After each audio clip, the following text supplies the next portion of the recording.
Ravi de vous retrouver dans ce Paris Direct. Voici tout de suite les principaux titres en cette mi-journée à la une politique française et cette bataille qui s'annonce rude cet après-midi est serrée.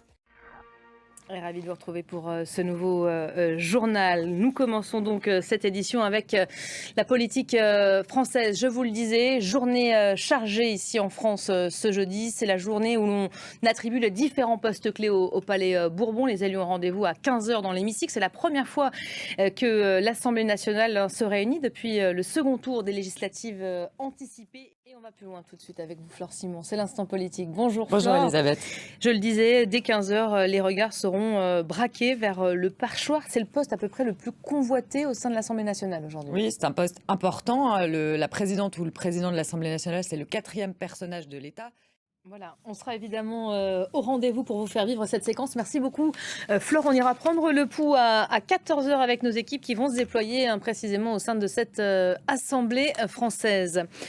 L'heure des choix également ici en Europe, les eurodéputés qui votent ce jeudi sur la reconduction de la présidente de la Commission européenne. Ursula von der Leyen tentera à compter de 13 h de s'assurer une majorité allant potentiellement des Verts au parti de Giorgia Meloni.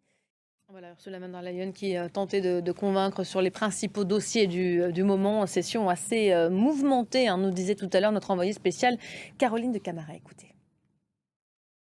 Et la situation à présent au Proche-Orient, un dossier abordé tout à l'heure par Ursula von der Leyen. Le bain de sang à Gaza doit cesser immédiatement. C'est l'appel qu'a lancé la présidente de la Commission européenne alors que les frappes israéliennes dans l'enclave ont redoublé d'intensité depuis le début du mois.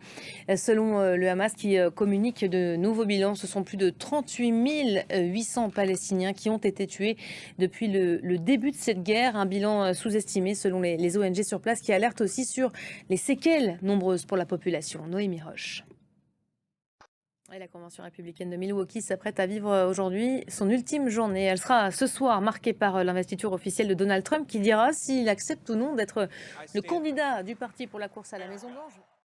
Et c'est la fin de cette édition. Restez à nos côtés. Paris Direct revient dans quelques instants. À très vite.